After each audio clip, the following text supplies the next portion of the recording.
हरे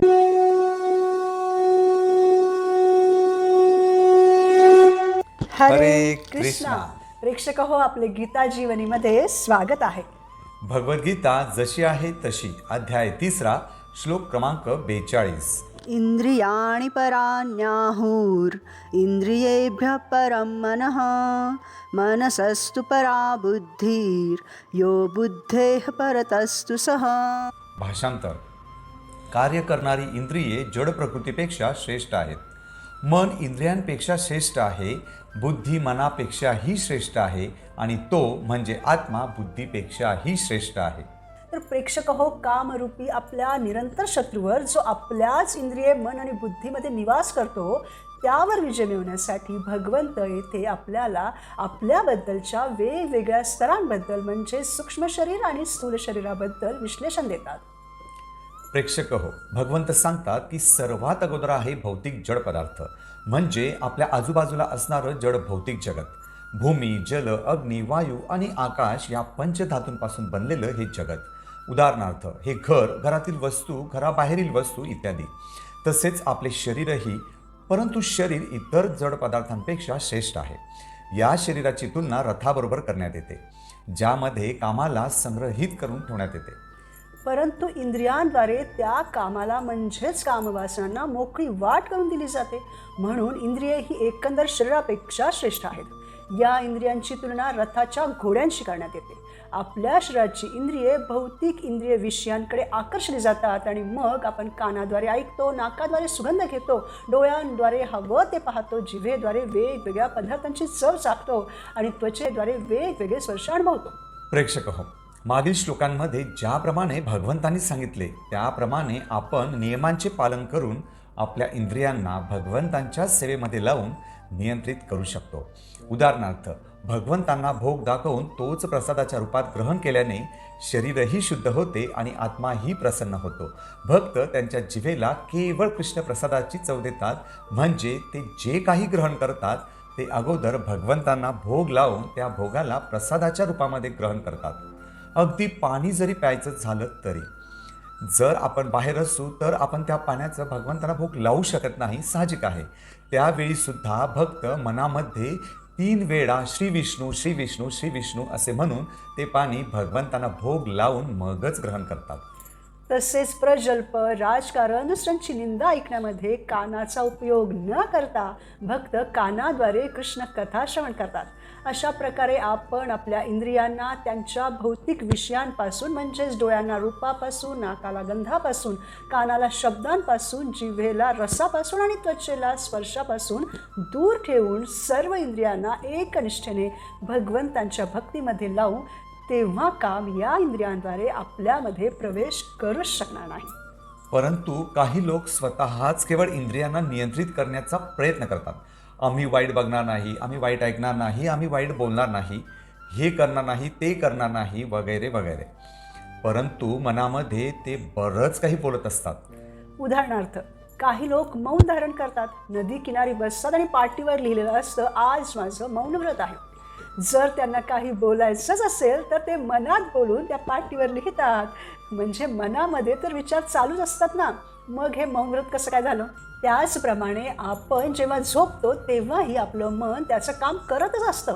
त्यामुळेच तर आपल्याला स्वप्न पडतात.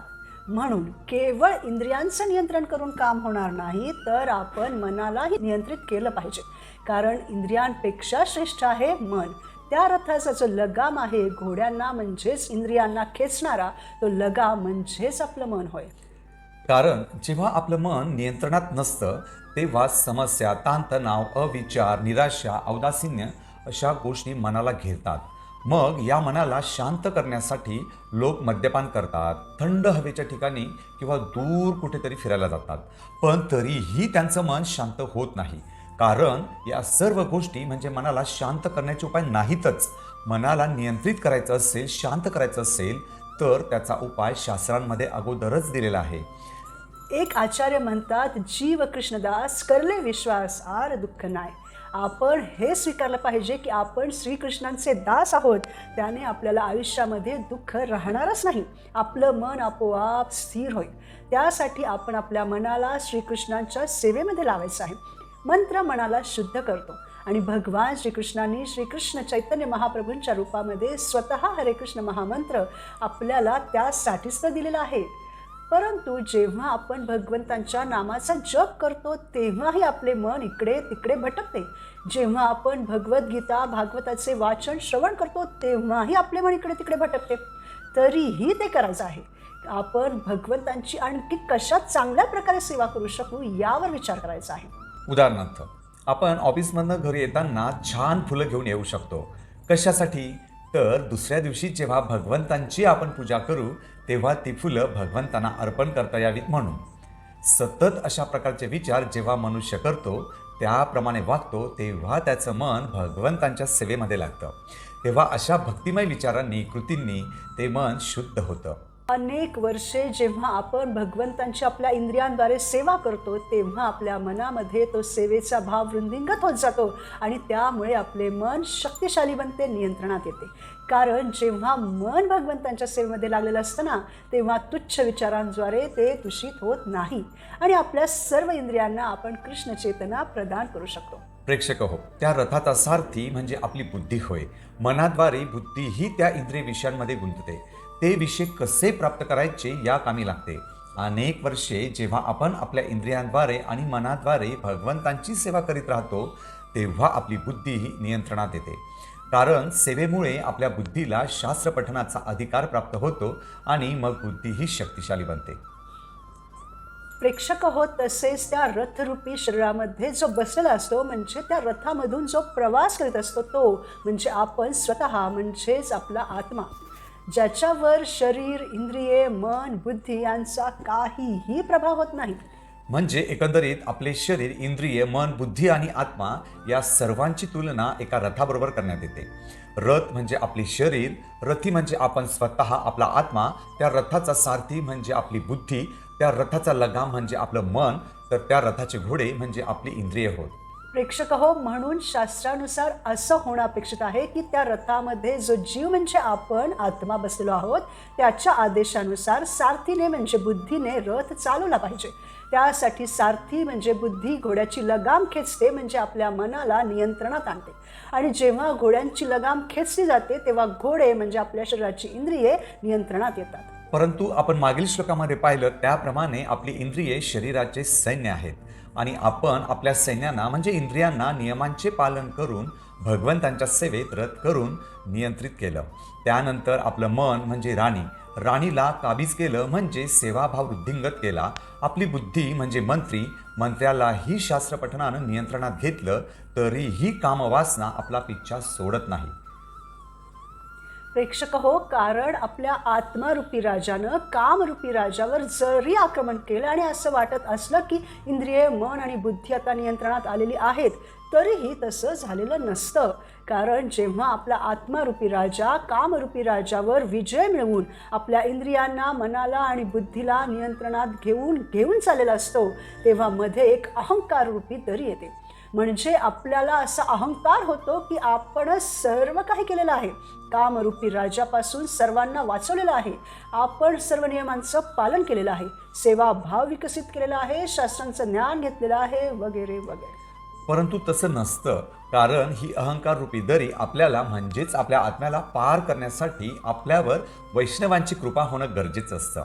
आपल्याला भगवंतांची सेवा, भक्ती, पठण, श्रवण या सर्व गोष्टी अशा प्रकारे करणं गरजेचं असतं की जेणेकरून भगवंतांच्या कृपेने वैष्णव गुरु आपल्यावर प्रसन्न होतील आणि मग गुरूंच्या प्रसन्नतेने आपल्याला भगवंत मिळतील आणि तेव्हा कुठे आपण आपल्या आत्म्याबरोबर जो करोडो जन्मांपासून बाळगलेला आहे तो अहंकार भगवंतांच्या कृपेने दूर करू शकतो आणि अशा प्रकारे आपल्याला भगवत कृपेचा उच्च स्वाद प्राप्त होतो. प्रेक्षक हो, अशा प्रकारे आपण अगोदर आपल्या इंद्रियांना, मग आपल्या मनाला आणि मग आपल्या बुद्धीला असे खालून वर आपली ही प्रणाली शुद्ध करू शकतो. परंतु ही पद्धत जास्त यशस्वी ठरत नाही, कारण त्यामध्येही कामवासनेला आपल्यावर आक्रमण करण्यासाठी संधी मिळतात. म्हणून आपण आपल्या स्वतःला वरून खाली शुद्ध केलं पाहिजे. त्यामध्ये अगोदर येतो तो आपला आत्म्याला आपण श्रीकृष्णांच्या भक्तीमध्ये लावलं पाहिजे. त्यानंतर दूषित बुद्धीला भगवद्गीता भागवताच्या श्रवणाने शुद्ध केलं पाहिजे भगवद्गीता भागवत किती वेळा वाचायचं, किती वेळा वाचायचं असं लोक विचारतात. तर जोपर्यंत आजार दूर होत नाही तोपर्यंत औषध घ्यावं लागतं. त्याचप्रमाणे आपली बुद्धी जोपर्यंत पूर्णपणे शुद्ध होत नाही तोपर्यंत आपण भगवद्गीता भागवताचं वाचन श्रवण केलं पाहिजे. उदाहरणार्थ, जेव्हा कोरोना होता तेव्हा एक जरी व्हायरस आपल्या शरीरामध्ये राहिला तर तो पुन्हा मोठ्या संख्येने वाढत जात होता आणि पुन्हा आपल्या शरीराला दूषित करत होता. म्हणून शरीराला पूर्णपणे शुद्ध करणं गरजेचं होतं. त्याचप्रमाणे आपल्या बुद्धीलाही पूर्णपणे शुद्ध करणं गरजेचं आहे, कारण बुद्धीमध्ये थोडीशी जरी कामवासना शिल्लक राहिली तरी ती पुन्हा मनाला आणि इंद्रियांना ती तृप्त करण्याच्या कामी लावते. म्हणून मनाला भगवंतांच्या भक्तीमध्ये लावलं पाहिजे. जेव्हा आपलं मन श्रीकृष्णांच्या भक्तीमध्ये लागतं तेव्हा आपली इंद्रिये जरी इतर गोष्टी करत असतील तरी मन मात्र भगवंतांच्या भक्तीमध्ये स्थिर असतं. उदाहरणार्थ, एखादा भक्त जर मंदिरामध्ये सेवा करीत असेल आणि बाहेरून रस्त्यावरून जाणाऱ्या गाडीतील गाण्याचा आवाज मंदिरात येत असेल तरीही तो भगवंतांच्या सेवेमध्ये मग्न असतो, कारण त्याने त्याच्या इंद्रियांसोबत मनालाही भगवंतांच्या सेवेमध्ये लावलेलं असतं. म्हणून आपणही आपल्या मनाला भगवंतांच्या सेवेमध्ये लावणं जास्त गरजेचं आहे. म्हणून प्रेक्षक हो, जीवनात आनंदी राहण्यासाठी आपण बुद्धीद्वारे आत्म्याची स्वरूप स्थिती जाणली पाहिजे आणि मनाला निरंतर कृष्ण भावनेमध्ये निमग्न करून बळकट बनवलं पाहिजे. पुढील भागात आपण भगवद्गीतेच्या 3ऱ्या अध्यायातील शेवटच्या श्लोकावर मनन करू. आपल्या इंद्रिये, मन आणि बुद्धी आणि आत्मा अशा प्रत्येक स्तरावर काम करणाऱ्या भगवंतांच्या भक्तीचा आश्रय घेऊयात. आपली पूर्ण प्रणाली व्यवस्थित करून आपल्या आत्म्यापेक्षा श्रेष्ठ असलेल्या परमात्म्याच्या सेवेत लागून भगवत धाम गाठूयात. धन्यवाद. हरे कृष्णा.